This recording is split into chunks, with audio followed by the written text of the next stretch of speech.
Lighthouse was designed to provide light in times of darkness and encourage unity through partnerships and collaborations on our unbiased, all-in-one platform that integrates the best features of video hosting, social media, and e-commerce. Browse a creator's store while watching their video, and check your newsfeed while continuing to watch the video. Create a post, build communities with groups, or make a custom page. Shop your favorite products while continuing to watch the video, and simply close the video player at any time.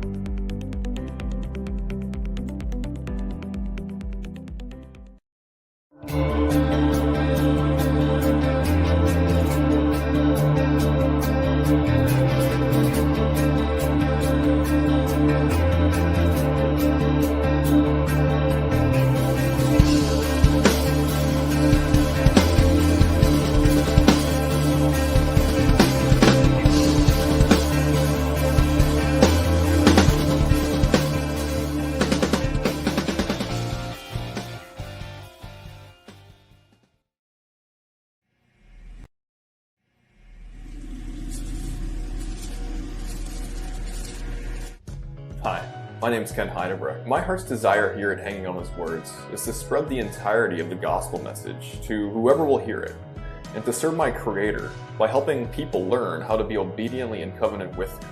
Hanging on His Words is a ministry that not only teaches others how to run this faith race, but does so through compelling video and musical content. If you are someone that has personally been blessed by my music or video teachings or both, please consider contributing to my efforts. My goals are to step up my music and video production value, and more importantly, to create content on a more frequent and full-time basis. This is where you, my patrons, can make this possible. Whether your support is financial or through prayers and encouragement, I just wanted to say thank you very much.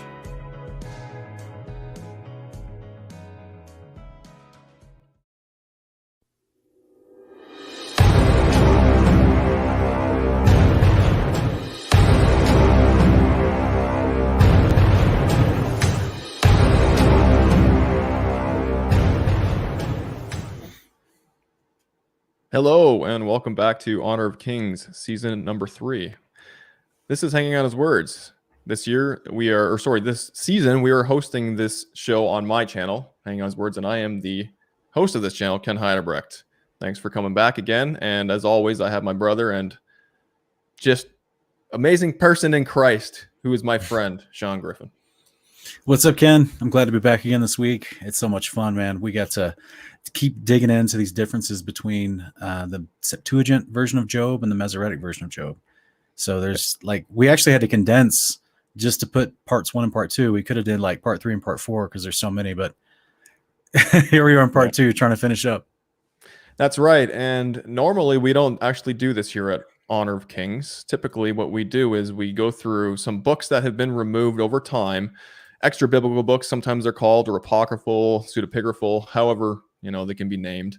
And we've studied them. We've researched where they came from and why they were removed, if they were in certain canons, tested them to the scriptures of 66 in our Protestant Western canon, and determined whether or not they should have been removed or not, based off of the context of the overarching themes in the scriptures. And we've given a thumbs up or a thumbs down depending on the books. And this season we've given a couple thumbs down, actually. And I think we might continue doing that in the future with other books that some people think are legitimate, that we're going to test and see if it passes the muster or not. But so it's been fun, Sean. I really have been enjoying this, and I know that people have been edified by it, because a lot of times I get comments in the comment section saying that people have no idea that there were other books in the Bible, or that there used to be. Do you ever get people asking about that? Yeah. There's different levels of believers, right? Some of them have gotten into the faith and belief, and they're the kind they enjoy the music at church. They enjoy the going to the restaurants afterwards.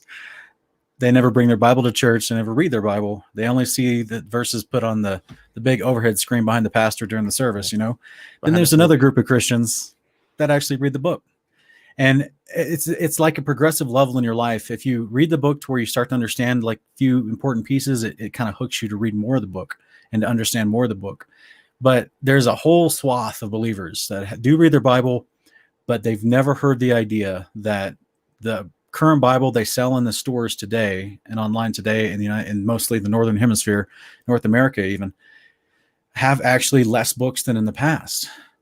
Yeah. And they're not aware of that. And so it's usually that very small minority of believers that are diligent students of the word, the history of how we got our Bibles, how many different types of Bibles have been here in the past. And that's why, we have a pretty faithful following to this show, I think. People that actually like to dig in and figure out, why did they take certain books out? Why did they not include books in the Catholic canon, but they had them in the Ethiopian canon or the Slavic canon or something like that? So that's why we talk about those types of things to help edify the whole body. But it just depends on their level of understanding to how much of our content will edify them. Yeah, absolutely.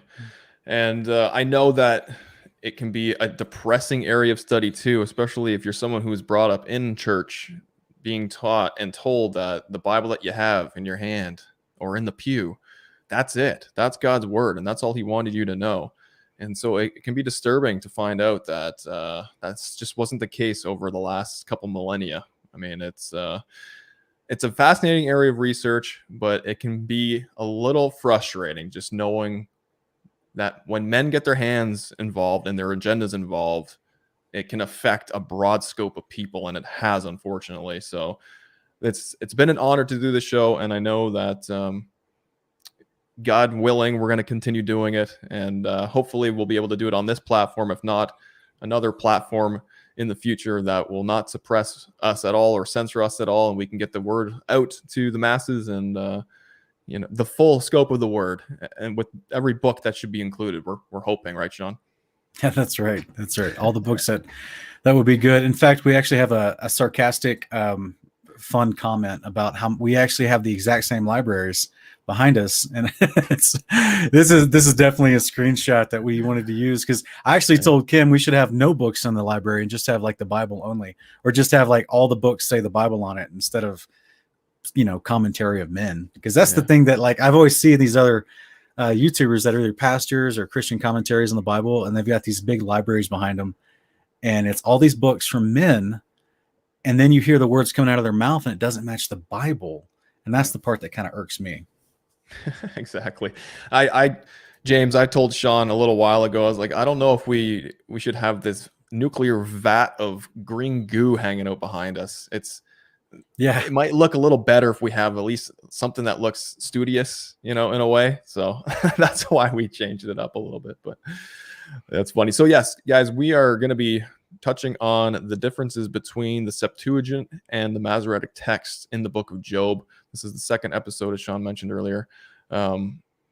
Lots of things to cover, but before we get there, Sean, I just want to acknowledge the presence of some of our audience here in the chat. I just want to say hello. Windfeather, thank you for joining us. Mary Slattery, welcome. Mike Gunder, Sharon Mayoran, thank you for joining us this evening. Sister Marcia, welcome. Mr. Bear, who else we got in here? Arc Builder CCMC, hey brother.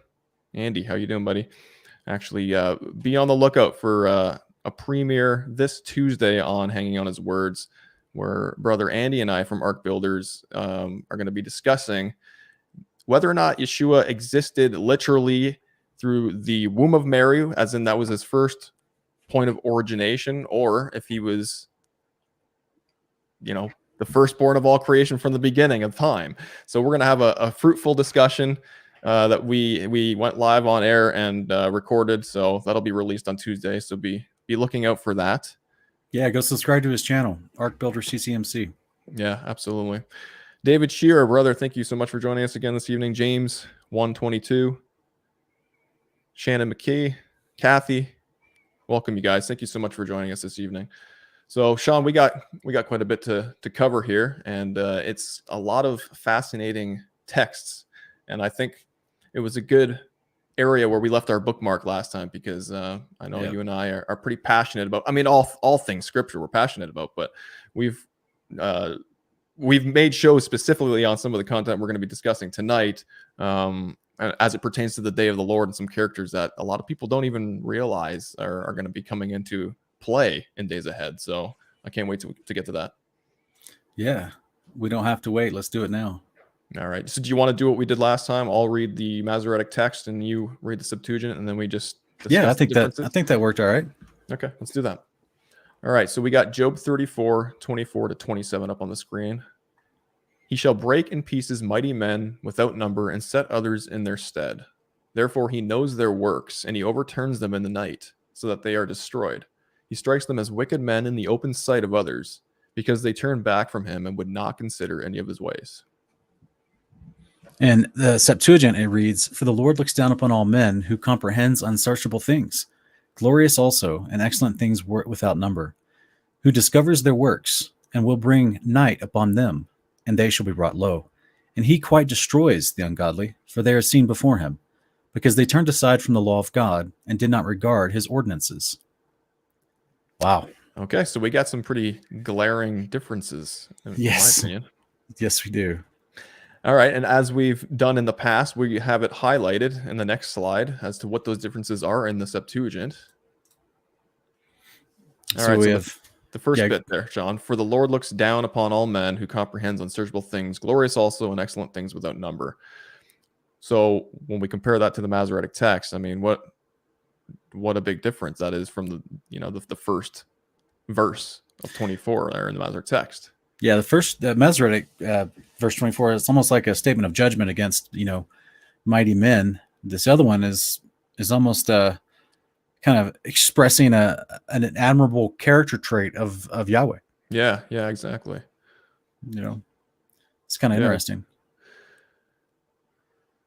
But ultimately, I was just say, I guess it's just giving us a little nugget of info about Yahweh that the first one doesn't. Whereas the first translation just kind of goes directly into what would be verse 25, and which theme of the judgment, him judging people. Yeah, exactly. Because they're not repenting, they're not considering their ways, like verse 27 says. But then it's actually expounded really, really clearly in the Septuagint about how they're not considering their ways, and how which means their ungodly behavior is defined for us as turning aside from the law of God and not regarding his ordinances. What do you think about that? Yeah, I mean, so as we talked about in the previous episode, there seems to be this theme of Job and his companions, who were also kings. I just want to bring that to the reminder of our audience that these men that are here with Job, they're all kings, including Job himself.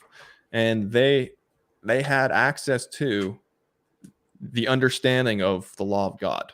Yeah. And this is in a pre-Mount Sinaitic context. So they had,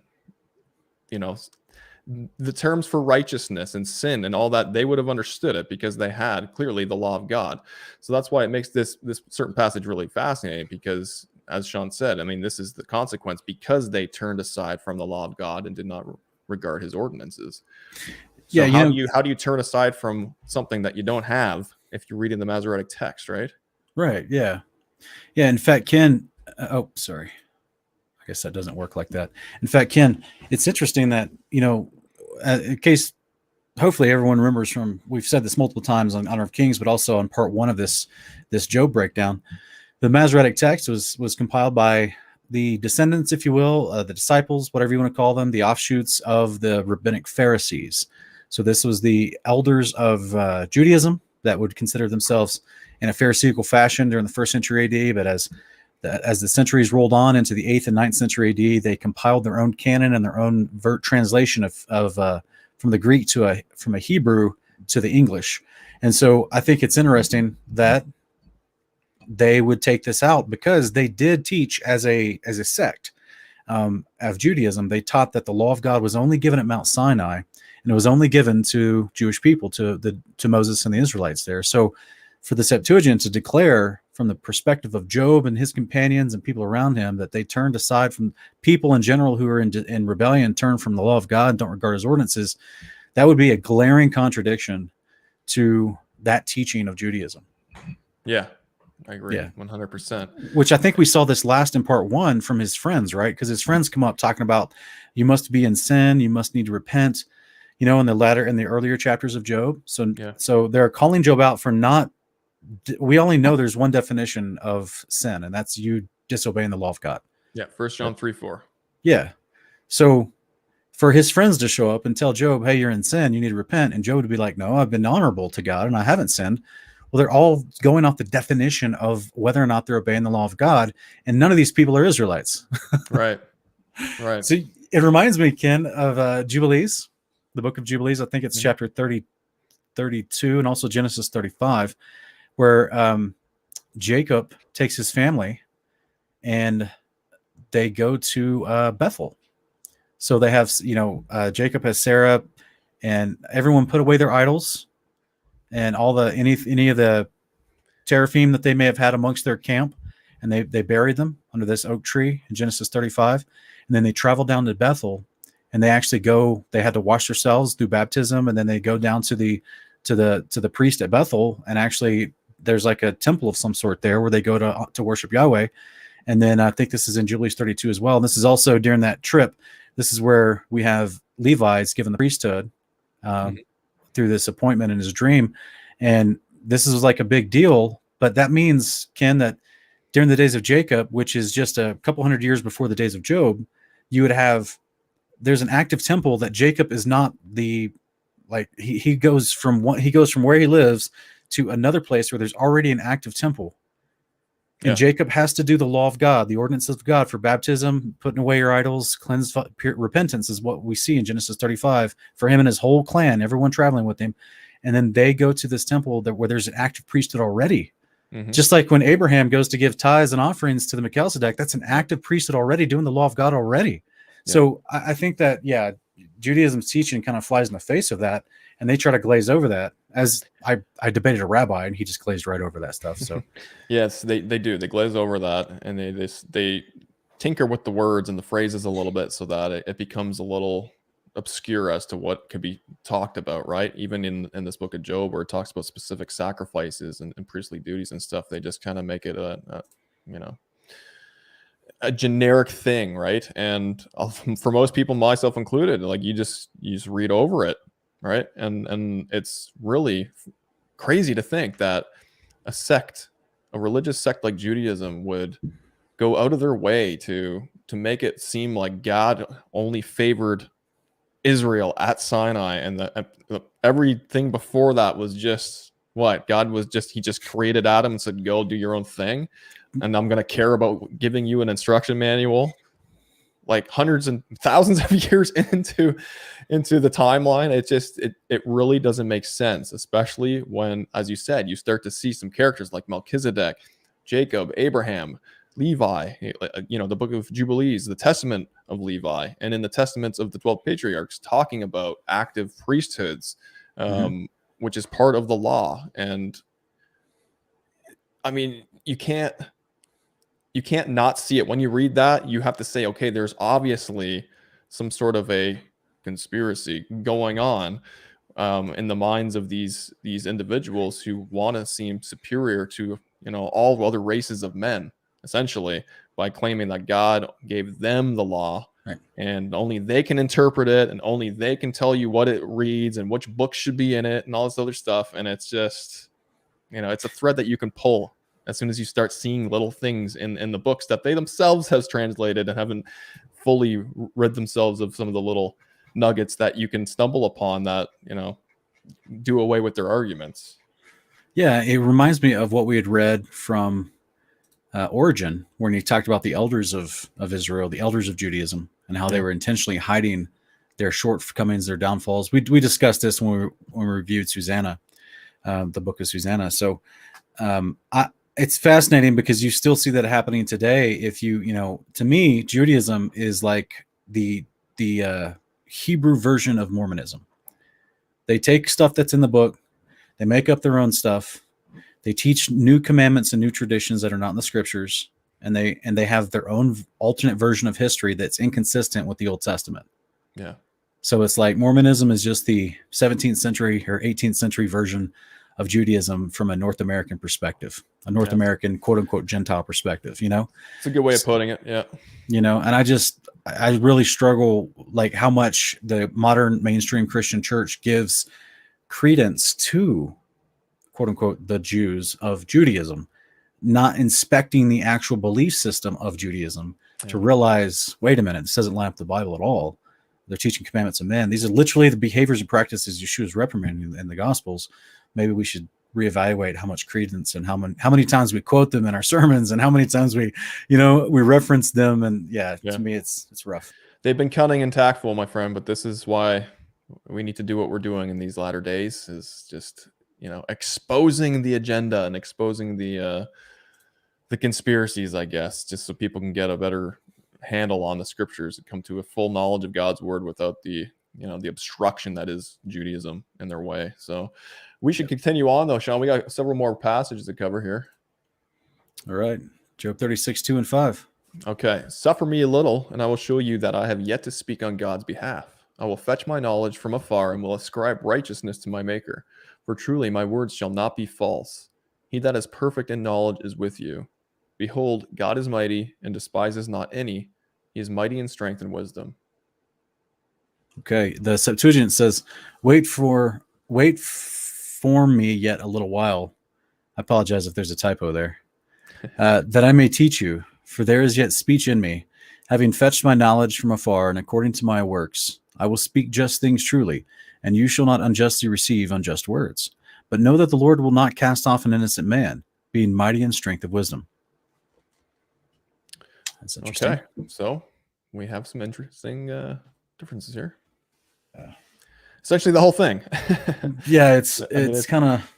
It's worded... I mean, it's hard to pick every little thing apart in this, but it's... what's he saying here? Truly thou shalt... So I think the whole, but know that the Lord will not cast off an innocent man, right? Right. God, yeah. And then in the Masoretic, behold, God is mighty and despises not any. He is mighty. Right. I mean, there's a difference there, right? Of an innocent man, of course. Like, I agree. Like, the Lord will not cast off an innocent man, because an innocent man is likely, doing the whole righteousness thing, as Job is claiming to be. In this, there's a definition for that word, innocent. Yeah, I agree with you. Yeah, what's some of the earlier? Nothing in the earlier parts that you want to go over there? I know it's a little. It's the way it's just completely worded different. He says, "I will fetch my knowledge from afar. I will ascribe righteousness to my Maker." The Septuagint will say, "I fetch my knowledge from afar, and according to my works, I will speak just things truly." Mm-hmm. So he's basically, in the same vein of understanding what the definition of the word righteous is, what the definition of the word innocent is. This guy is saying, "According to my works," and this is Job. So. Again, this is going back to that idea that Job knew what right behavior was.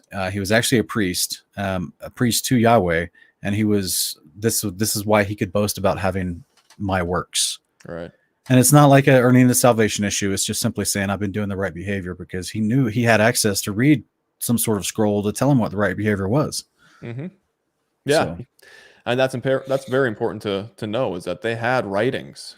Right. Yeah. It's not like the Joseph Smith thing, where they just got a golden tablet that they themselves kind of, created on their own. And it was stuff that was passed down to them from as far back as at least Enoch, right? That's right. Yeah. So you didn't see Moses looking into a top hat going, "Write this down for me as I translate from the golden tablets." Okay. What did you say? Yeah, it's pretty silly, man. Yeah, it's a little bit. Yeah. So we'll go to the next one here, Job 36, 28, and 29. All right, Masoretic text says, "Which the clouds do drop and distill upon man abundantly. Also, can any understand the spreading of the clouds or the noise of his tabernacle?" All right, the Septuagint says, "The ancient heavens shall flow, the clouds overshadow innumerable mortals. He has fixed a time to cattle, and they know the order of the rest. Yet by all these things your understanding is not astonished, neither is your mind disturbed in your body. And though one should understand the outspreading of the clouds or the measure of his tabernacle." Okay. Mm-hmm. There's a little more detail there, a little more description with the creation model. Yeah. So this is Eliah. If I'm remembering correctly, this is Eliyahu. I can't see his name right, unfortunately. Eliyahu. Speaking, this is who's talking, right? Yeah. Okay. I believe so. Job 36.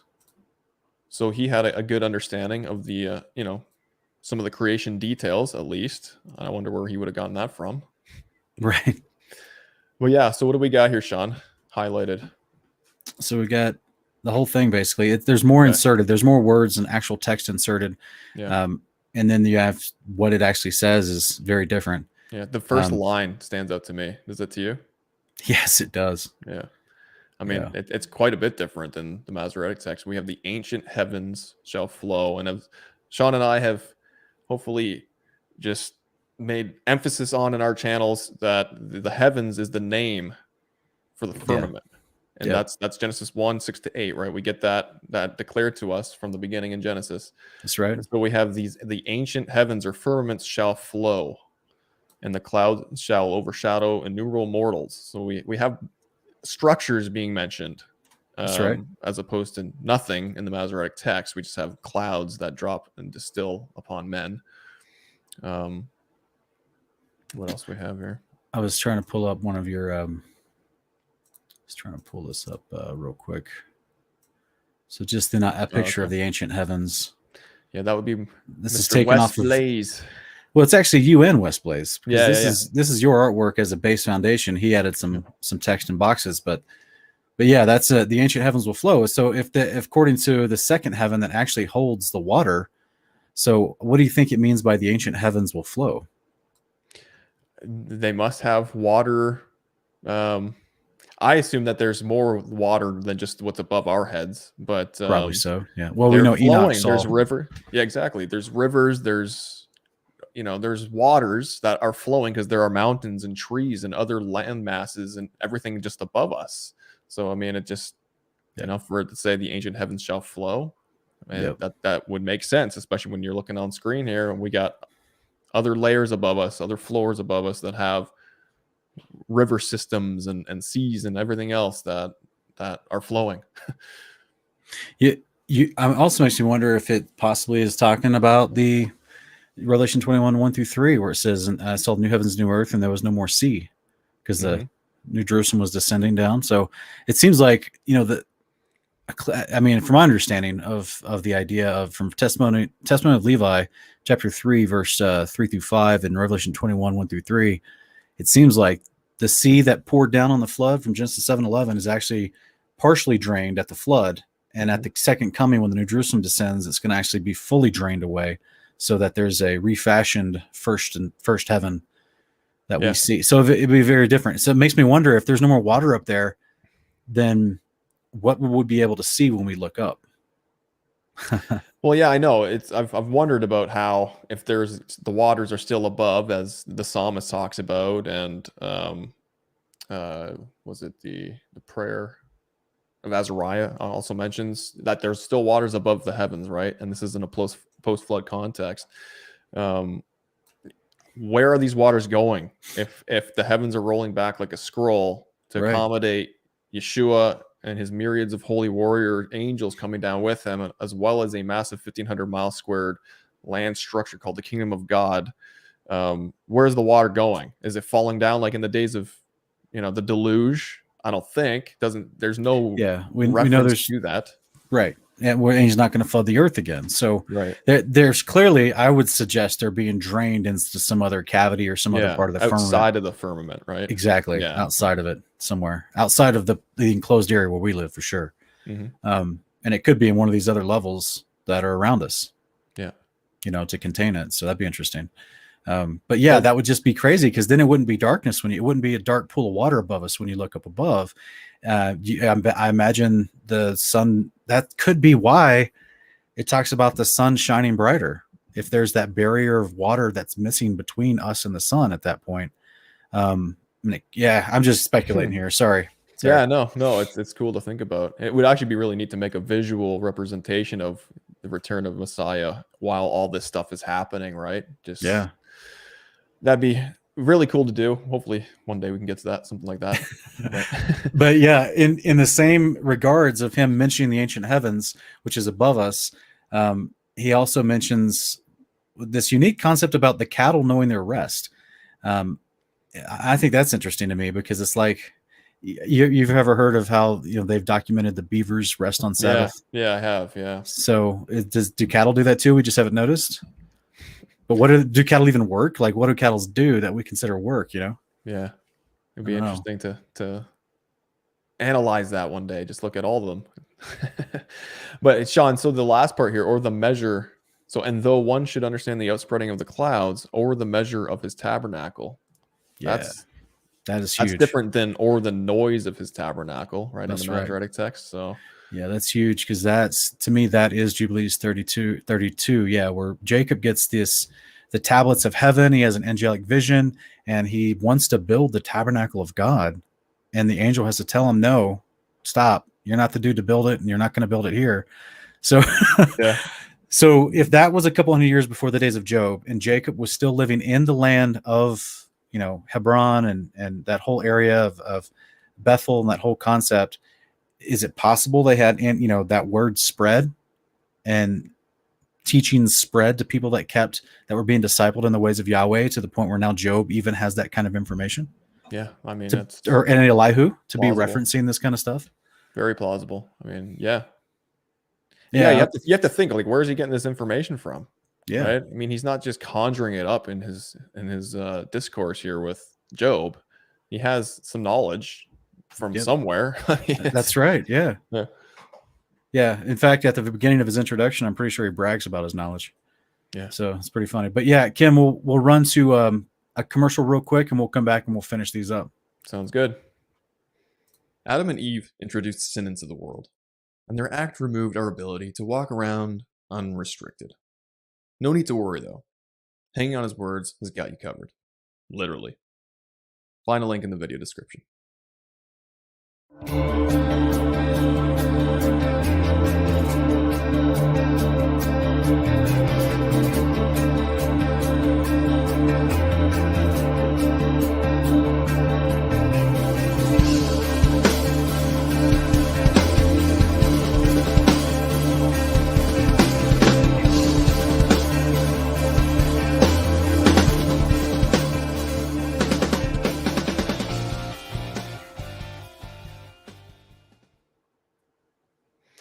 All right, we are back. And so just so the viewer can know what they just heard, that was a 30-second snippet from my new album that I'm currently in the studio working on called Fallen Man of my band Mountains into the Sea.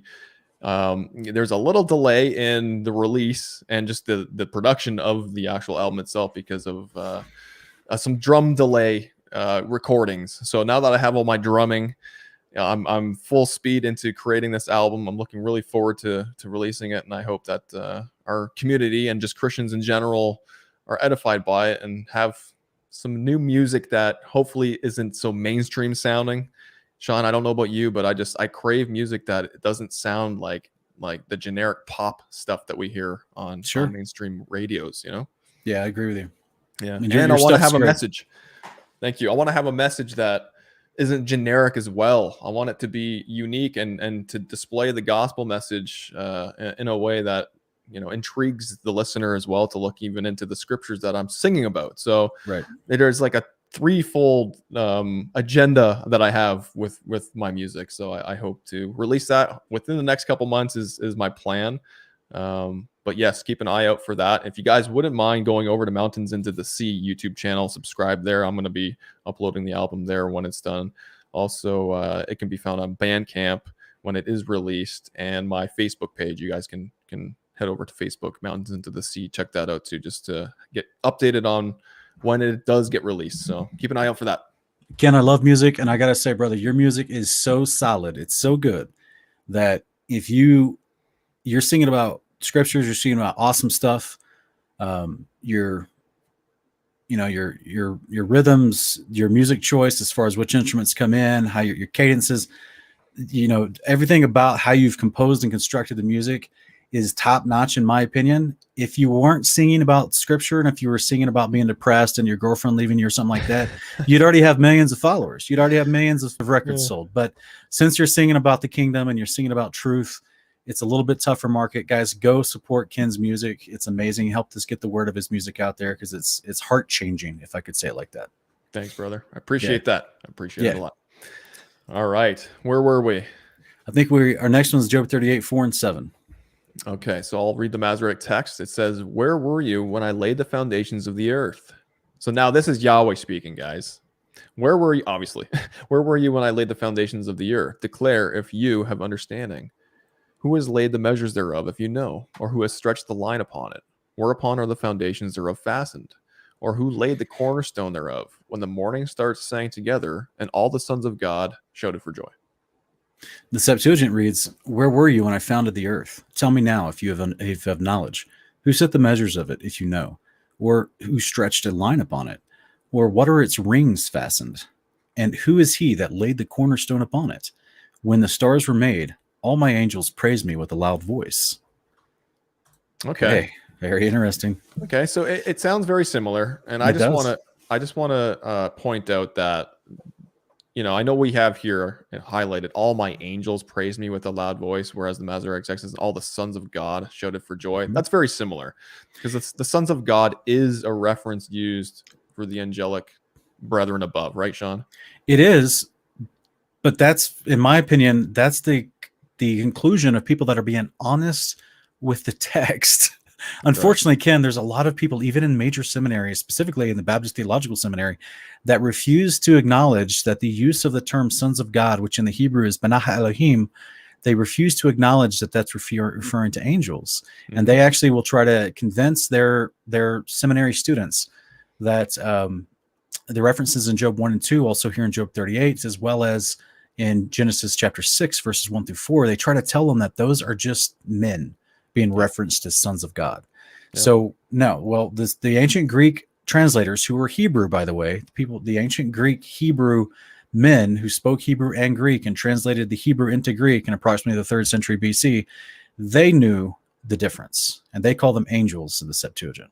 Yeah, I mean, there's no ambiguity here with the Septuagint version, which is interesting, because as I note in one of my videos on, I think it's the firmaments of heaven, and creation days 1 to 3, I think it's called.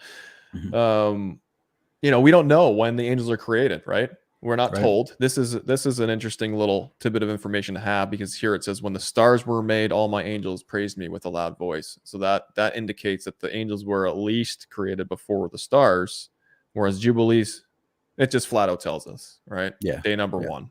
Yep. All the spirits, all the angels, and it lists all the classifications. So very, very interesting stuff, brother. So you meant to say Jubilees 2:1. 2:1 and 2. Yeah, that it basically tells you the angels are created on day 1. What did I say? Job? You just said Jubilees 1. So if I just slight correction. I thought I said Jubilees 2. Okay. No, thank you for that. Or maybe I misheard you. My bad. But either way, hopefully the listener is clear. If it's not in the Masoretic text. I know we covered Jubilees 1 and 2 in season 2, but we didn't make it much further past that. We're going to get back to Jubilees in the future, but as you can hear us already referencing, you could probably tell our opinion on Jubilees. So it's just got so much in there that is literally easily verified with the Masoretic, and in this case, it's just another validation of Jubilees, even to help us understand why Job would be making this claim, or why God's making this claim in Job 38. Right. Absolutely. So, Sean, on what are its rings fastened exactly? Yeah, this is fascinating, right? Because I just imagine like this massive pre-made world, in Genesis 1, where he's going to lay the foundations down on day 1 before day 2 even. So it's just like these massive rings that come down, because you remember he looks upon the circle of the earth. So it's like if the earth itself was fashioned inside the foundations, and if they're in a circular fashion, and they're like laid down where these firmament layers are being dropped, then that would be the ring, in my opinion. Yeah, exactly. I actually made a little let me put this back on screen. Yeah, put that back up.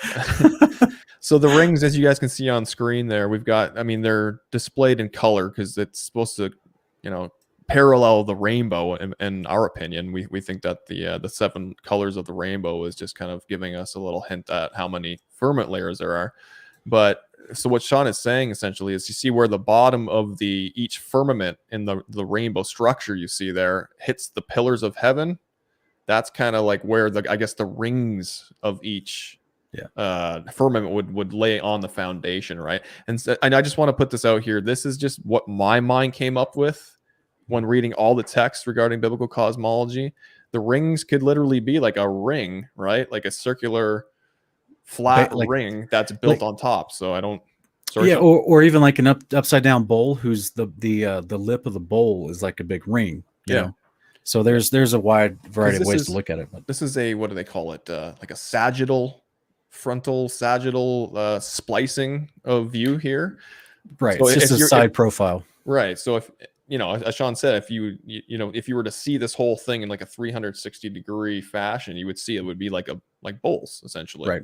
Yeah, the Lord sits above the circle of the earth, so therefore the firmaments are circular. Yeah. Yeah. So anyway, yeah, hopefully that's a decent visual for folks. Yeah. But that's a fascinating little passage there. And Job 38:24. By what way is the light parted, which scatters the east wind upon the earth? The Septuagint says, from which place proceeds the frost, or from which place is the south wind dispersed over the whole world under heaven? So that's Yeah, quite different. Yeah, it's quite different. It's referring to what we were just talking about, essentially the structure itself. Like, where are these things coming from? Which place? Yep. And this knowledge, by the way, the answers to this particular question is in the book of Enoch, where he talks about the 12 different gates from the east, the west, the north, and the south, and they blow different things. And one of them, I think it's from the north, it blows the frost. Yeah. Yeah. And I can't remember what chapter that is in the Enoch. It's like Enoch 82 or something. Yeah. And in Enoch, it also talks about how there is an angel over the frost, over the snow. Right. The same thing with Jubilees 2 too. Yep. Yeah. That's Yeah. right. Yeah. So it's crazy. We got to get a hold of these books, you guys. That it gives you so much more information on these other entities that were created on day one. Yeah. And of course, there's also another lovely mention of the whole world under heaven, which I think is just fascinating. But that's the biblical cosmologist in me. Yeah. Okay, so Job 40:19, it says, "He is the chief of the ways of God. He that made him can make his sword to approach unto him." The Septuagint says, this is the chief of the creation of the Lord, made to be played with by his angels. All right, so we need a little context here, Sean, for the viewer. We do. The individual being spoken of, or the creature rather being spoken of here, is in reference to Leviathan. That's right. And I just want to point out that I was watching something on Facebook. Well, actually real today. quick, Ken, I Sorry? think this particular one, I think he's talking about Was this Behemoth? Behemoth. Yeah. Oh, okay, sorry. Yeah, this Yeah. is Behemoth. You're right. Yeah. Okay, so never mind. Yes, I was going to talk about Leviathan a little bit there, but this is Behemoth, right? Yeah, this is Behemoth. here in Leviathan's in chapter 41, right? Okay. Job 40, and he talks about behold Behemoth. Right. Okay. So just didn't want to confuse myself. So him being the chief of the ways of God. This is the chief of the creation of the Lord. I mean, we believe that this was the first kind of like beast that was created, right? Yeah, and that's what actually 2 Ezra 6 talks about, is that on day 5, whenever all the other animals were made, Mhm. Leviathan, Behemoth were made on that day 5 as well. Yeah. And so that would make sense. Whereas all the water creatures were made on day 3, right? Yes. The plants of the earth and the water creatures were made on day 3. No, that's not right. No, because day 4 was the sun, moon, and stars. Day 5 was, I think, all the things that teem on the earth and all the things that teem on the land. Is that right? Let me go back to it real quick. Yeah, you better just pull that up. It's been a while since I've. It's in Genesis 1 here. All right, so day 5, yeah. While you're pulling that up, I just want to make mention this concept of meant to be played with by his angels. Mm-hmm. It's not like the angels are gonna get like are playing with Behemoth, like they're petting him or something, like he's a giant dog for them or something. Right. But the word there actually, it is translated differently in other versions of the Septuagint as sported with. That's right. When you're sporting with something, you're not petting it, you're actually trying to kill it. That's right. It's weird how that word play in English, it has several different meanings in other languages, because same thing within Exodus 32, as talks about the people worshiping Baal, they rose up to play after they ate the sacrificial meal to Baal. But if you look into the Hebrew of that word and also in the Greek, it shows you that they didn't rise up to just play like children, but to do like inappropriate sexual stuff. Yeah. So in the same regard, the use of this concept with the angels sporting with Behemoth, it's not just like a pet. They're going to kill him. Mm-hmm. Because that's that's what we're going to read about. But that's also the idea of 2 Ezra chapter 6 says they're made on day 5. And here is all the things, moving creatures that has life, fowl that fly above the earth, the open firmament of the heaven. the great wells, every living creature that moves, the waters that brought forth the money after their kind, every winged fowl. God blessed them, multiplied them. So this is day 5, and supposedly this was when Leviathan and Behemoth were both made. That's right. So I'm guessing before even all these other things were made, the Behemoth was made as the chief of the creation of the Lord, which the word in the Hebrew and in the Greek for chief, that means it's Rosh in Hebrew, and it means first or head or chief. Yes, exactly. And we see that actually iterated in 2nd Ezra, 2nd Baruch, Enoch, as well as these creatures being made, and for a specific reason, which we're going to get to. But yeah, as God's first creation of creatures. So that's right. Very interesting. That's right. And we got a comment here. Hannibal's saying, if Behemoth is anything close to Godzilla size, brain exploded. Mind will be blown. Yeah. Yeah. Well, and to me, that's why they have those movies. That's why they have that lore, that mythology. I was just going to say, that's why your mind went to Godzilla, because that's right. These people making these movies, they know what the scriptures have taught about and what's supposed to be coming in days ahead. Yeah, and this is why the angels have to kill them. I mean, they were literally created to be food, as we've talked about this before. I don't think I'm spoiling anything, am I? I mean, no. We've done entire episodes on this in season 2, but they were created to be food. So to me, it's like when they do show up, they're going to cause some massive carnage and havoc, and they have to be stopped. And mankind can't stop them. Only the angels can stop them. Yeah. So that's something to think about, right? Very crazy. Just like in these movies, they have these huge creatures. They call them titans in the movies, which I think is very interesting. And then they have these creatures fighting each other and causing havoc on the earth. And like the militaries of the earth can't really stop them.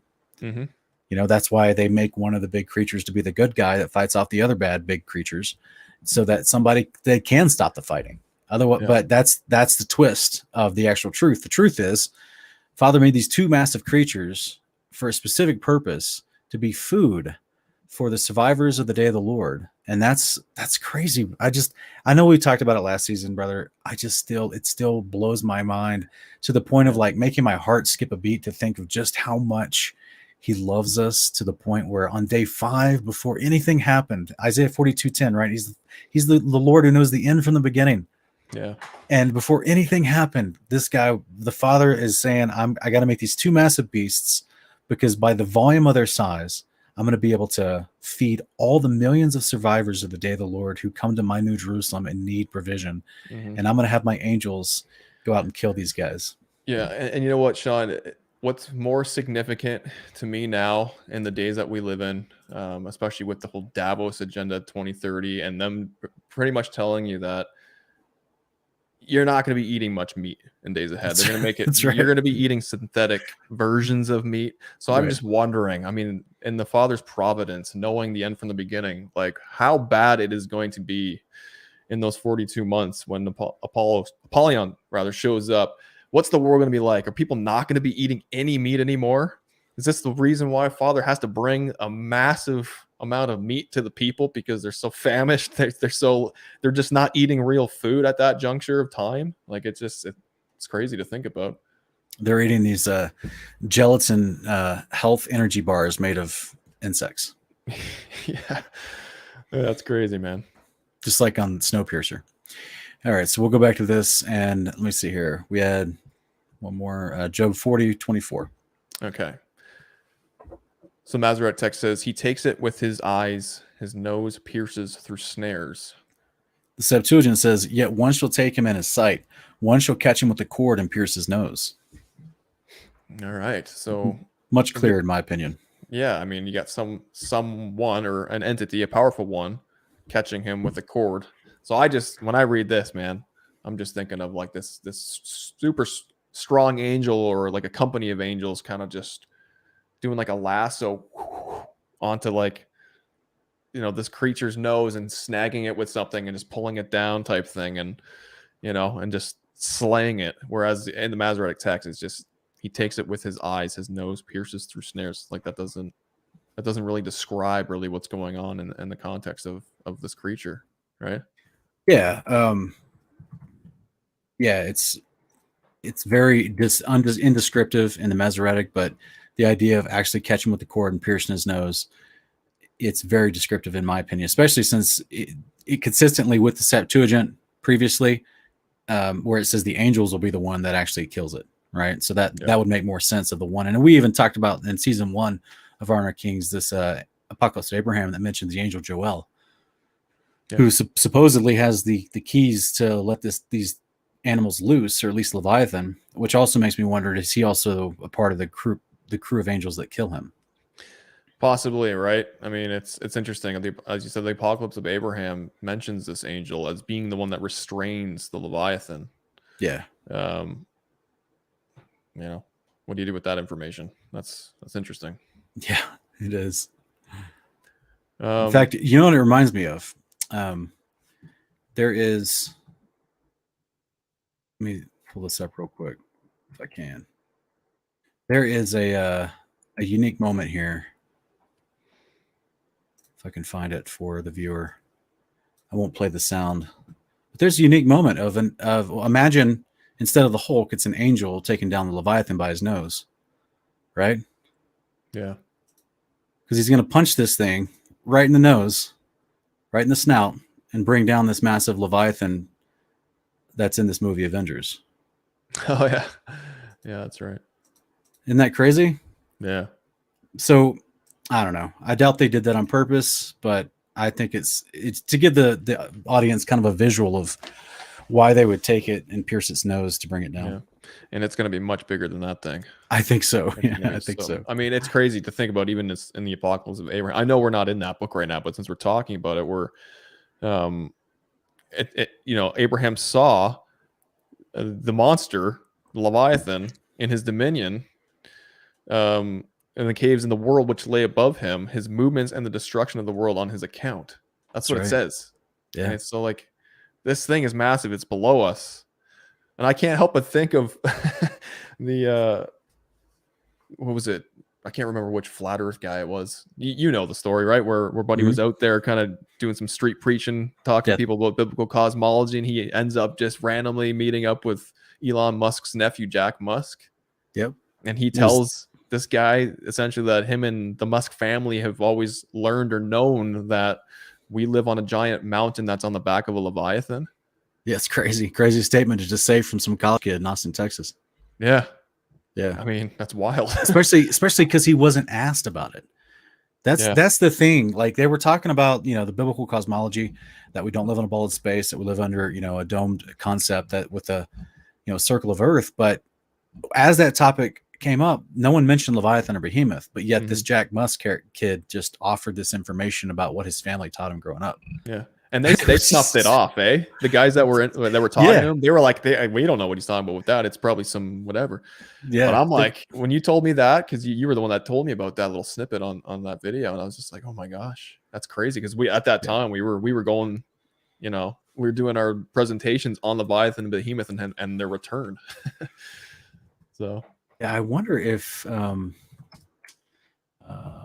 was it Nathan Roberts that did that? Yeah. One? Yeah, it was. Yeah, I didn't. Of course, YouTube is blocking his channels, so I can't pull it up quickly anymore. Yeah, but I wonder. Love to get a hold of that snippet. Find that again in the future.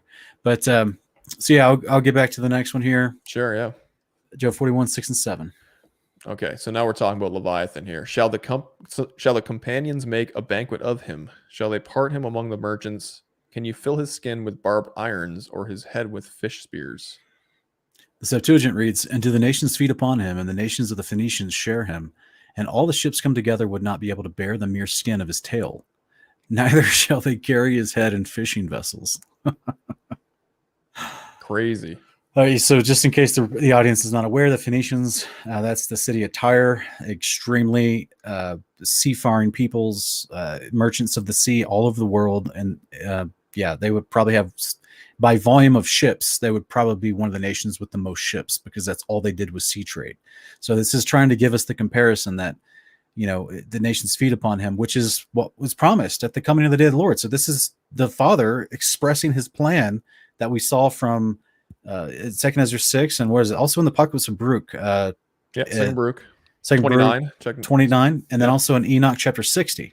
They're mentioned as well, be food for the nations. So like the Father is in Job validating this plan that he has for these two creatures, and he's trying to express that even the nations of the Phoenicians, which was an empire-like nation in Tyre that interacted with all the other nations and had them under them as princes for their ships to go out and expedite their trade and increase their reach.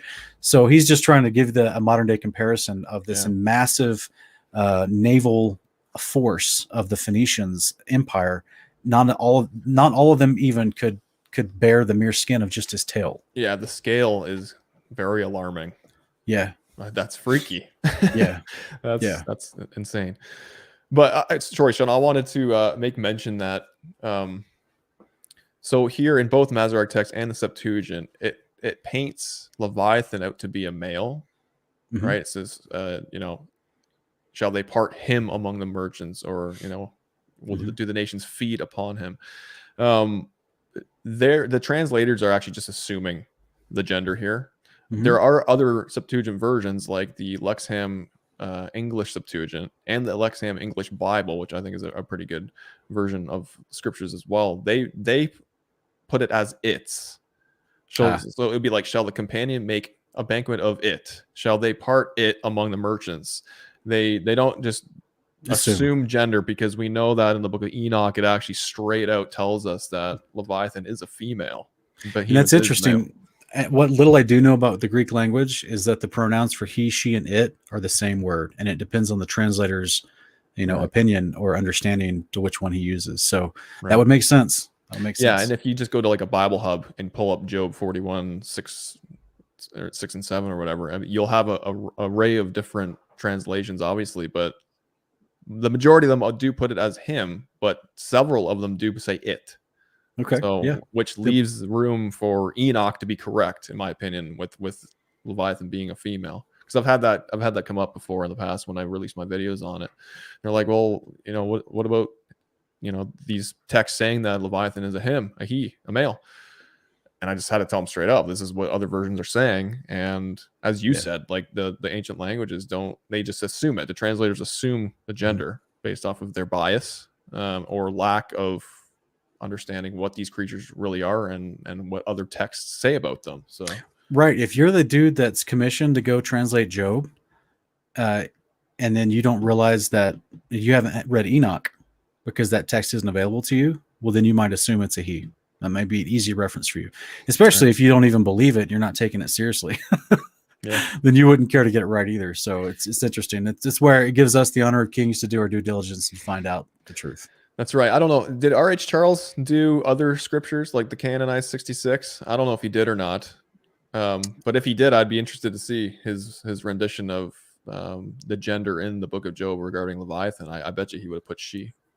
Yeah. Well, he translated Enoch as one of the translators. So interesting.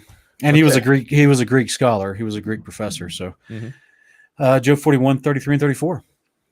He makes a path to shine after him. One would think the deep to be hoary. Upon earth there is not his like, who is made without fear. He beholds all high things. He is a king over all the children of pride. The Septuagint reads, the lowest part of the deep as a captive. He reckons the deep as his range.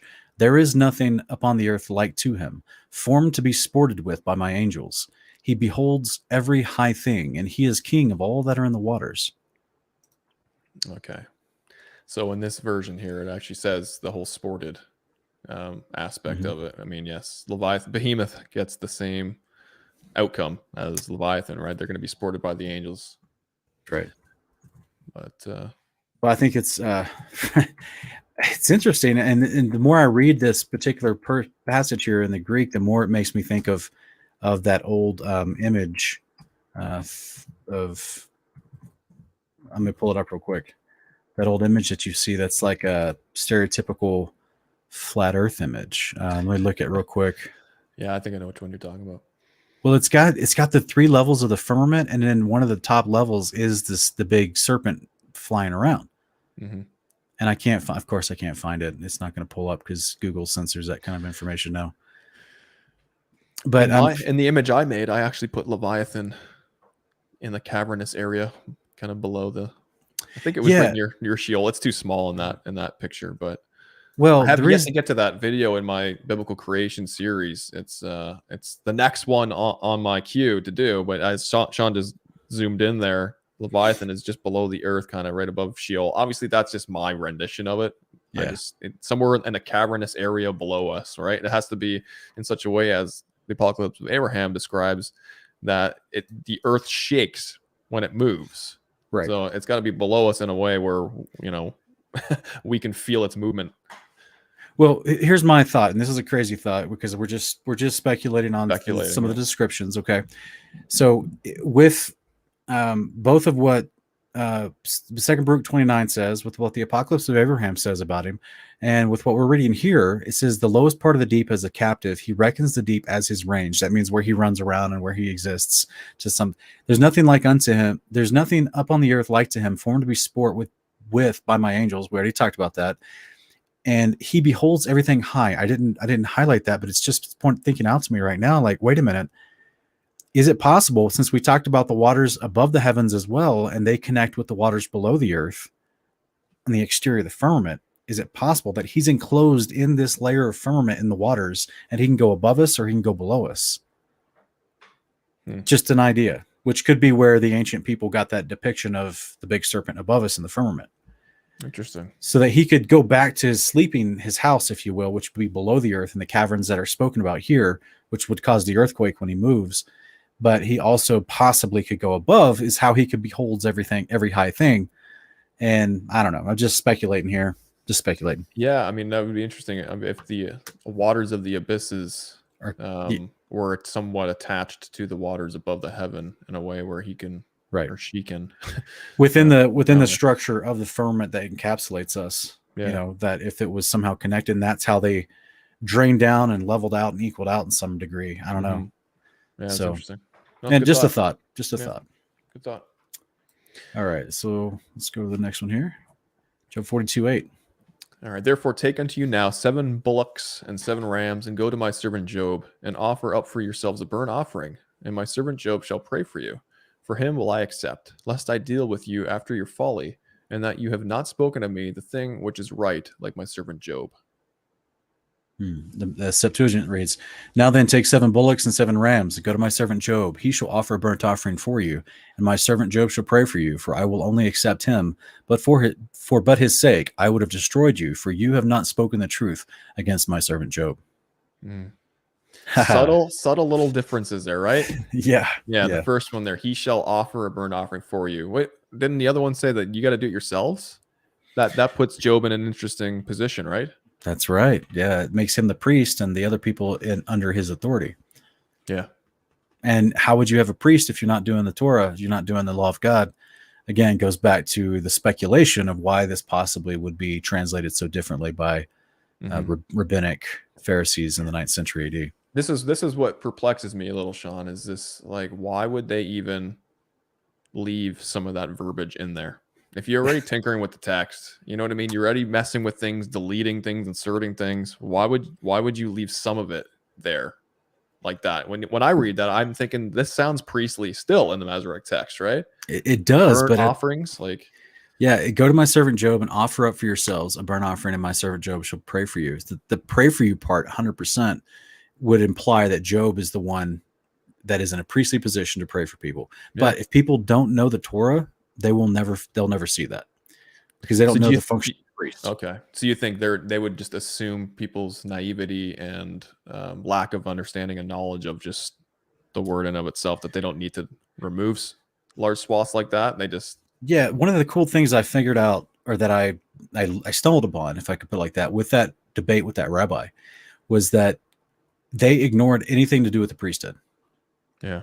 And they don't teach it. In fact, that's also that I found confirming information from Rachel Eliar, the Hebrew University Dead Sea Scrolls professor, and she talked about in the Dead Sea Scrolls it was all about the priesthoods and the importance of that. But then in the 1st century AD, rabbinical Pharisees decided to stop talking about the priesthood or the word covenant, because they didn't want people to understand who Jesus was. That's not her conclusion. I'm just talking about her conclusion from the Dead Sea Scrolls, which she did conclude that, and she's baffled by it, because she's a she's considers herself a Jewish person who's grown up in Israel and is the professor emeritus of Hebrew philosophy, Hebrew history, specifically concerning the Hebrew text manuscripts, specifically the Dead Sea Scrolls. Right. And she's like the head professor at the Hebrew University in Jerusalem.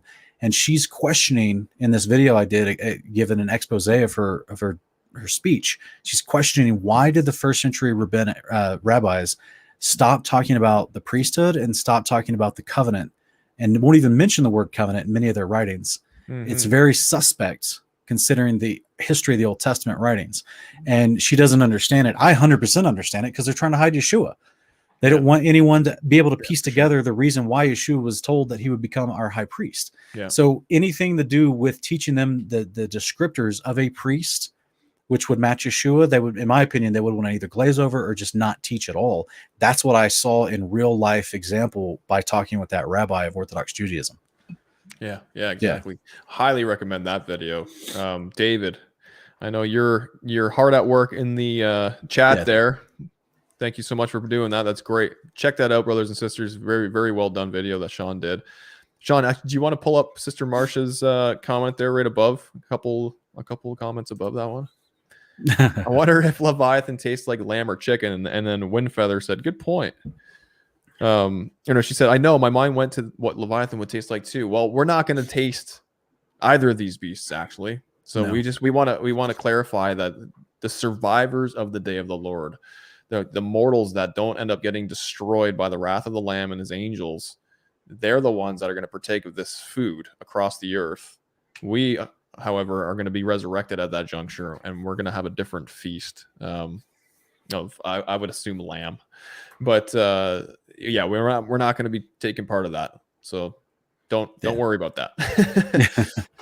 But as we talked about in our Leviathan episodes in season 2 of Honor of Kings, as we went over, I think it either was Enoch, right? We discussed it in Enoch. They're clean. Yeah. They are clean animals. So we go through that. Too.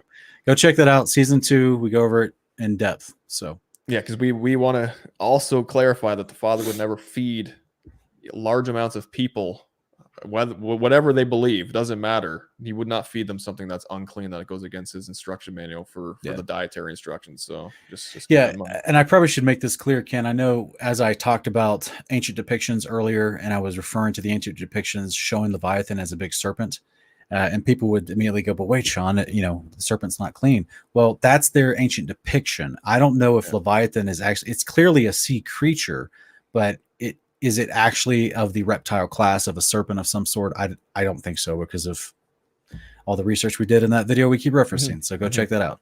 Yeah. All right. And we're getting close to the most important part of this entire study. We're almost there, Ken. All right.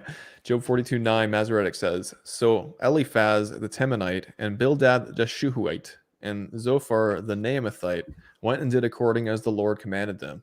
The Lord also accepted Job. Job 42:9 Septuagint reads, so Eliphaz the Temanite and Bildad the Sukite and Zophar the Midianite went and did as the Lord commanded them, and he pardoned their sin for the sake of Job. There we go. That's very different to me. Yeah. So like we said earlier, sin is transgression of Yahweh's instruction manual, his law, 1 John 3:4. He pardoned their sin, their transgressions for the sake of Job, right? I mean, and this because Job was stepping up as the priest to do this so that it can actually come about for them. That's how a priesthood works. That's Torah.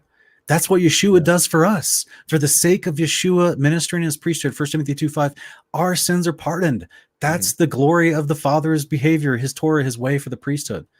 And we're seeing exemplified here in honoring Job, because this whole book, Job is saying, I haven't sinned. Yeah. And then his friends kept saying, you're lying, you have sinned. Tell us what your sin is. Yeah, and this is interesting, Sean, because I've always wondered, like, these men, these kings that were coming up and antagonizing him and just getting him to confess something that he had not done,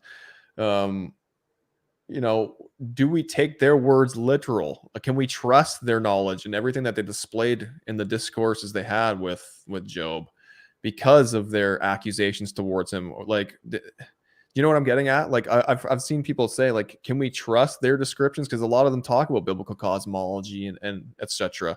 And it's like, if they're not really righteous people and they're trying to like pigeonholed Job into this, confession about something that he did not do. Like, can we trust them? Yeah, this is Job's intervention, unneeded intervention here.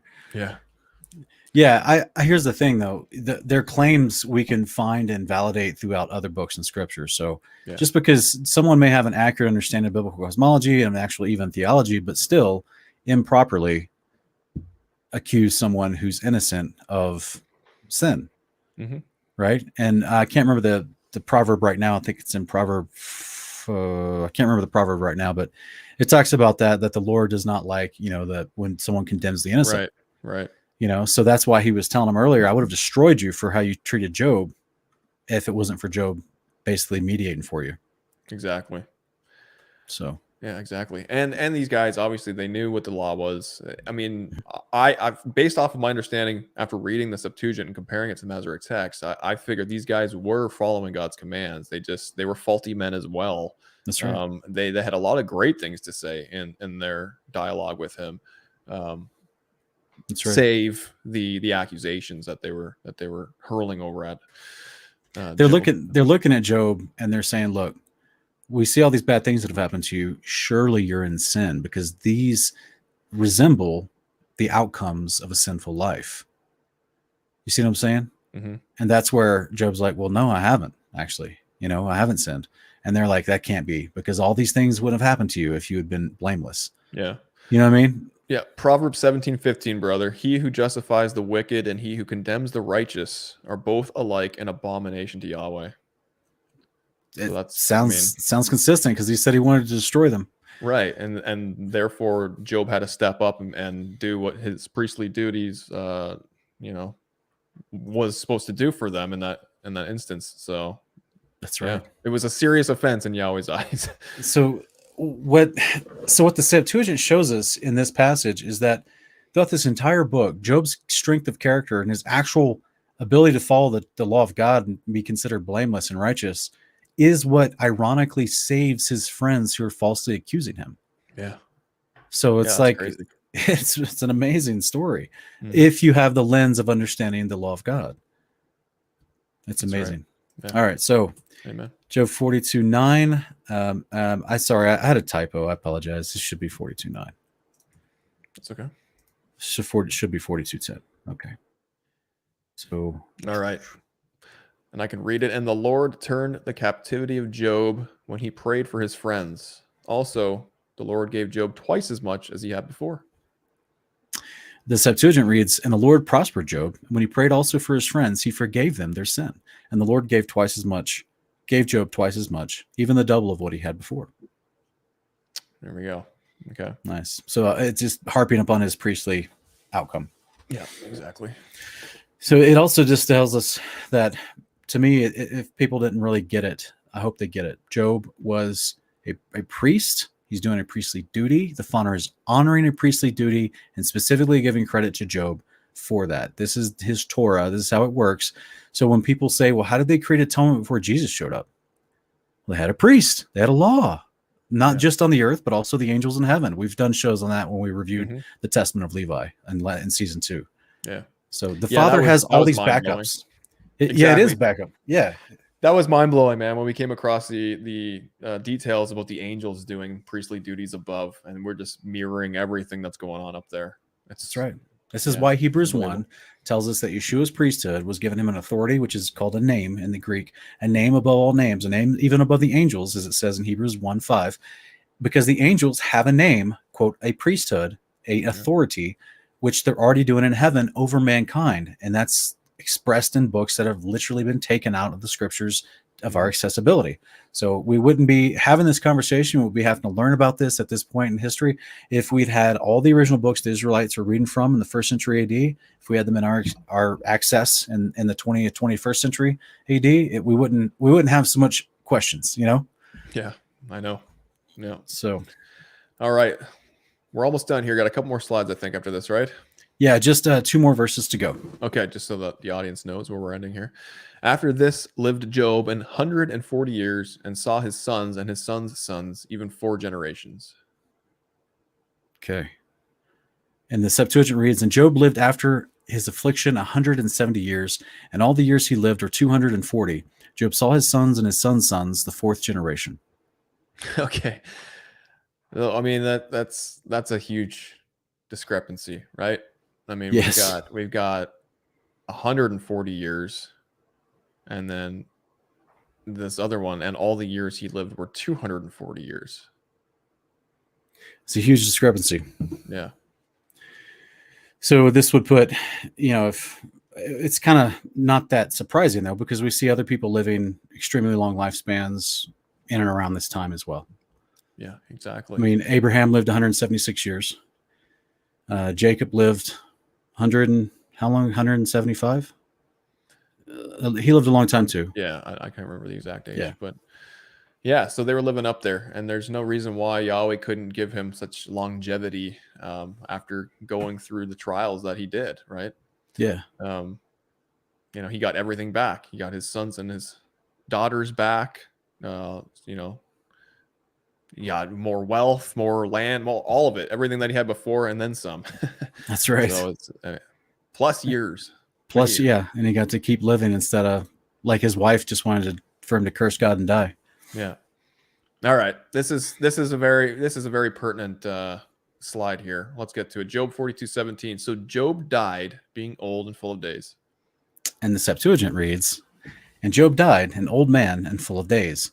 And it is written that he will rise again with those whom the Lord raises up. This man is described in the Syriac book as living in the land of Ossis, on the borders of the Idiome and Arabia. And his name before was Jobab. And having taken an Arabian wife, he begot a son whose name was Enon. And he himself was the son of his father Zer, one of the sons of Esau. And his mother was Basora, so that he was the fifth from Abraham." Okay. That's a big Fascinating. chunk of text that we don't have in the Masoretic text there. Yes, that's an entire paragraph. It gives us genealogy, placement of geography, as well as a name change. His name, right? Jobab. So where have we seen Jobab before, Sean? In the canon of 66. I will pull it up. I'm pulling it up right now. Genesis 36, correct? It is, and I'm pulling it on screen. Yeah. We should probably just read through a little bit of that because it talks about who he descended from. Yeah. Some of the other characters were in here too, right? Hadad, son of Badad. I mean, that's... Mm-hmm. It says, "These are the kings that reigned in the land of Edom before they reigned any king over the children of Israel. And Bela, the son of Beor, reigned in Edom. And the name of his city was Dinhabab. And Bela died, and the Jobab, the son of Zerah of Basra, reigned in his stead." And that's who we just read about, guys. Yeah. That's this. So Genesis actually calls him a king. Yeah. Which is important because we're about to read something from Jasher as well. So this is where we have right here. This is the father is the son of his father Zer, and this is exactly what Genesis 33 says. Bela died, and Jobab, the son of Zerah of Basra, reigned in his stead. And Jobab died, and the Husham of the land of Temani reigned in his stead. And it just goes down through a list of kings. Mm-hmm. And I mean, it names the kings that came and actually corresponded with them too. Yeah. We got Eliphaz there. These were all, I mean, they were all descendants. They were all somewhat related, right? These weren't just random kings that came up to Job. Right. These were family members, essentially. Yeah, they were definitely a part of his interconnected tribes and clans that he dealt with in this region. And I think it's fascinating. And it's even mentions this right here. Before there reigned any king over the children of Israel. Mm-hmm. So somebody just saying like these were kings of Edom before the Israelites anointed themselves before a king. Saul, yeah. Before That's Saul right. came into power. Yeah. So there's our direct connection, guys. The big reveal of the book of Job that only the Septuagint lets you see, which is he's literally mentioned in Job 36. Yeah, he's a descendant of Esau. Yeah. Right? Not Jacob, Esau. Esau. And he's doing the Torah. He's a priest. That's right. He's all these things. I mean, that another reason why Judaism probably wants you not to understand that. That's right. You know, Esau's the big bad brother, right? Nothing good can descend from him, even though it was prophesied that things are going to come from him. Like, I mean, clearly they did. Good people. That's right.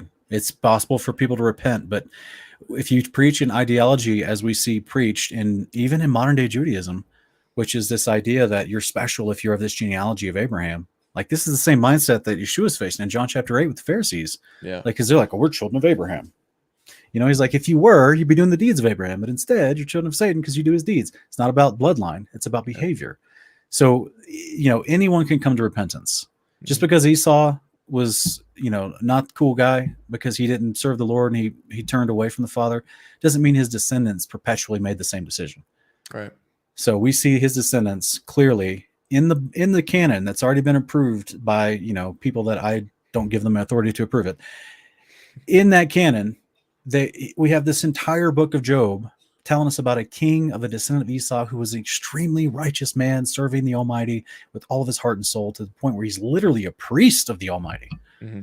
So, yeah, if you can't tell, guys, the people that just like Mormonism, just like Zoroastrianism, just like Islam, just like you know, pick a religion, right, that has false beliefs that lead to destruction.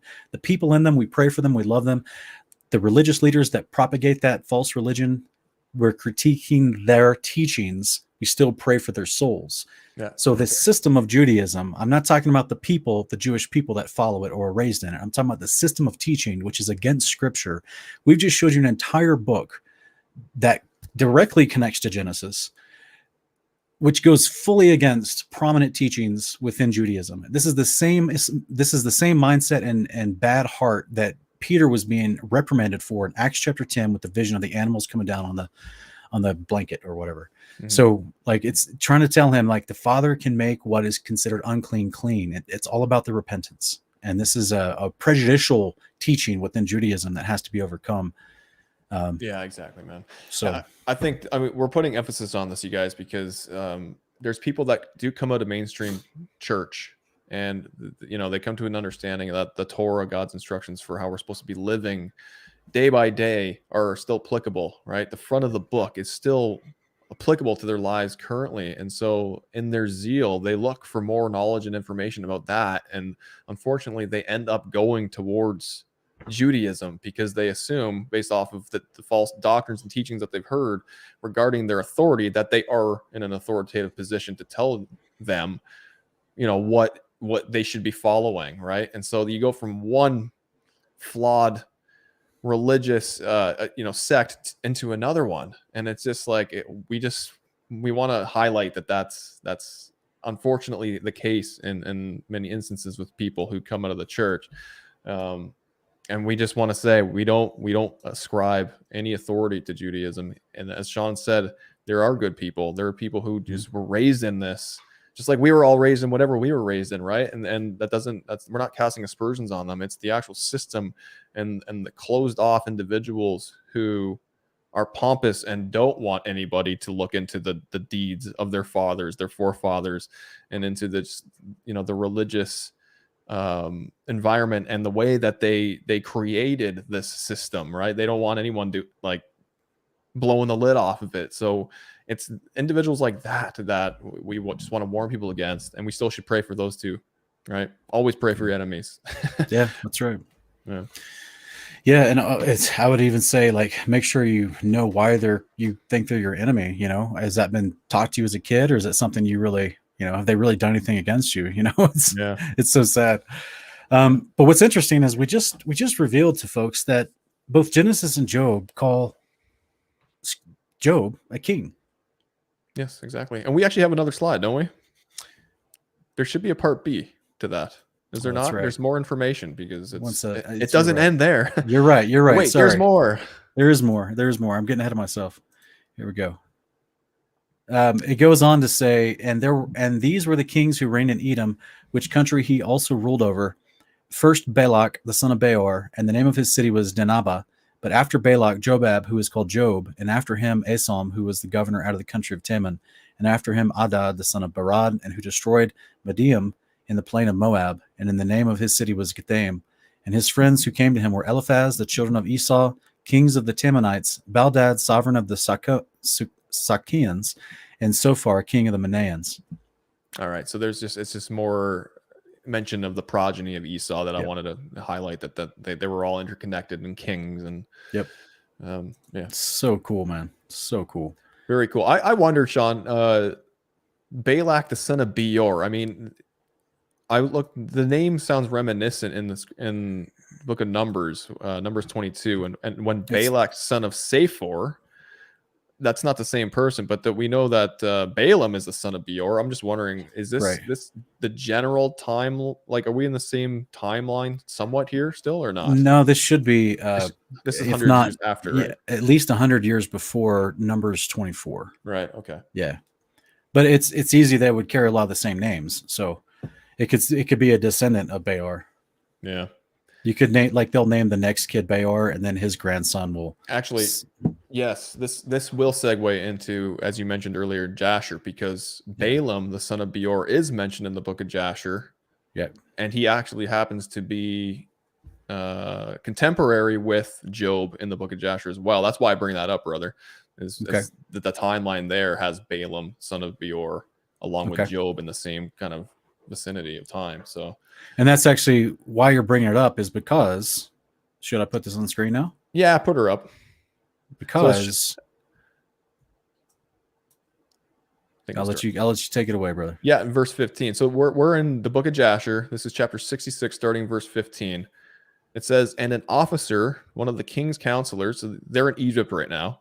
This is the time of the Israel is down there. They're being enslaved, essentially. And it says, and the nobles and the princes. I'm sorry, one second. I tried to increase it, but I lost my place. Oh, did you? It even changed chapters too. Sorry. Oh, okay, that's okay. One second. What chapter was it again? 66 it should be. Man, it went all the way to 47.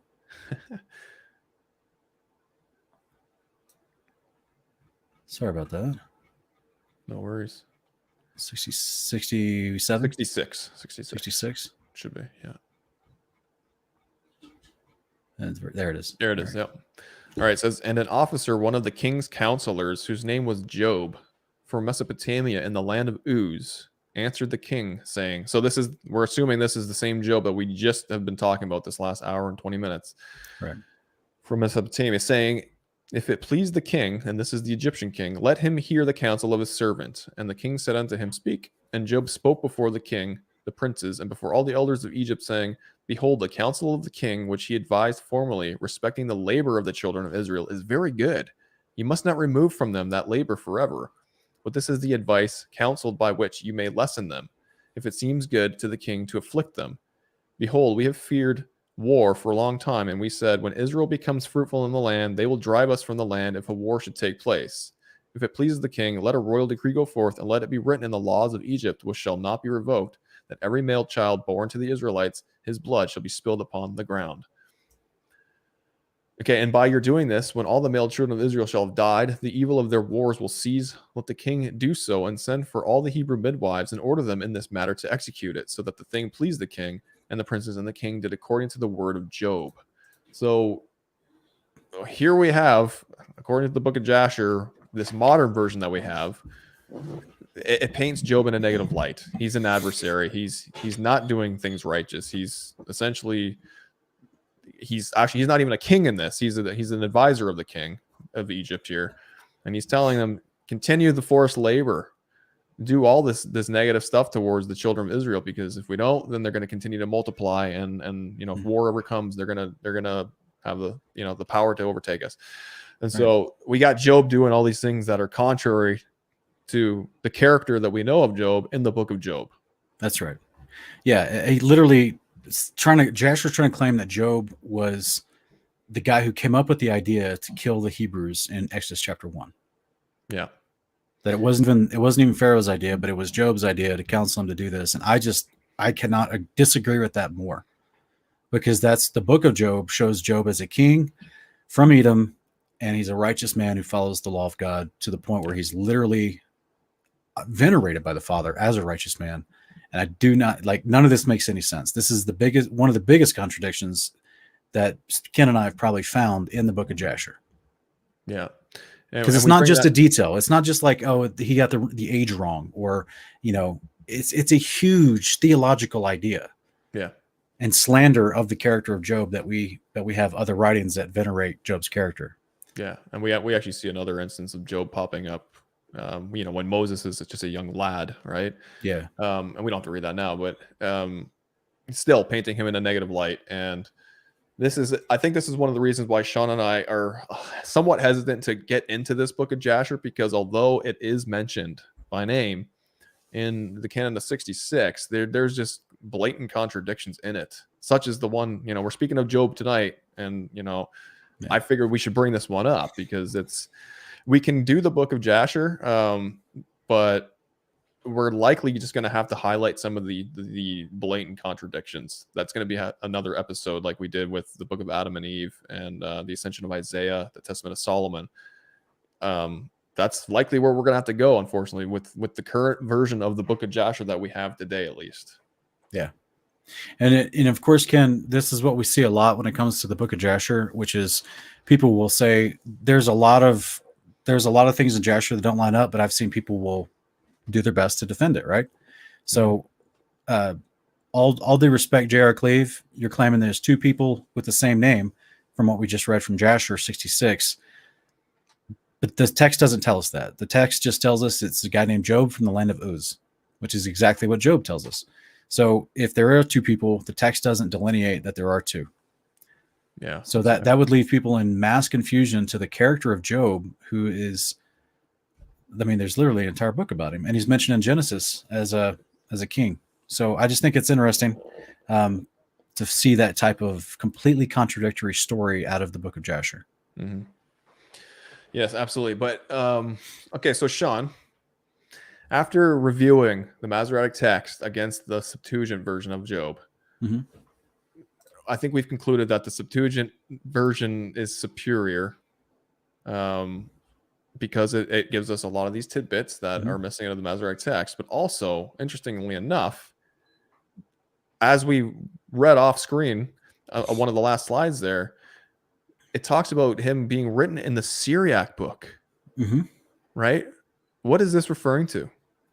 Yeah, there's additional testament of Job, right? That was originally transcribed in Syriac. Exactly. So we're thinking we're gonna, this is Honor of Kings. We want to bring forth these texts, and it so happens that the Septuagint gives us a little gem, a little lead, if it were. That's right. Give us a breadcrumb. Exactly, into another potential, extra biblical text that we can look at. It's not too long, and I think that's actually what we're going to end up doing for our next episode here at Honor of Kings, is look into this Testament of Job. Is it good? What does it contain? Is it going to venerate this book of Job that we just read? Is it going to contradict? Stick around to find out. We're gonna definitely cover that. Yes, it's gonna be fun, guys. Because one thing I just want to point out before we move on. I know we just talked about a lot of stuff, but this is something amazing that let me pull this back up real quick. This is something amazing that we don't see a lot of talk about in the rest of Job. Look at the very first few things here.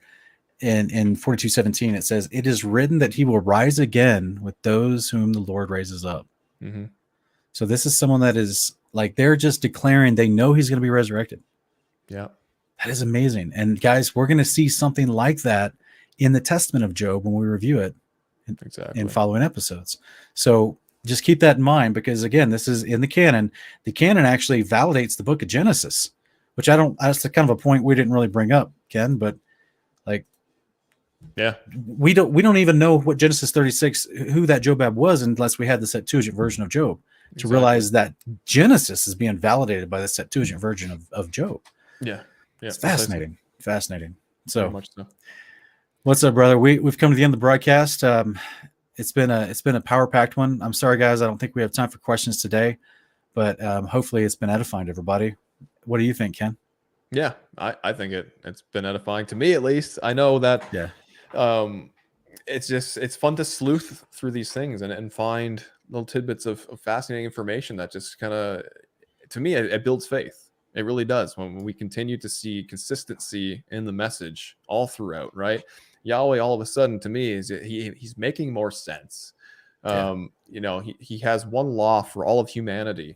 His priesthood is something that was super essential for men to have established as part of the law. Job was a priest. I mean, there's so many things, as we talked about, and to me, it's just, I'm thankful that we have these versions and these faithful men that have translated these versions for our edification and our ability to study, right? So That's right. I've been edified. Hopefully that you, brothers and sisters watching, enjoyed our two-part series on this. And I know you're going to get a lot out of the Testament of Job. It's a very fascinating little read. Once again, I'm going to provide quite a bit of information regarding Job's circumstances even before he was plagued by Satan, essentially, right?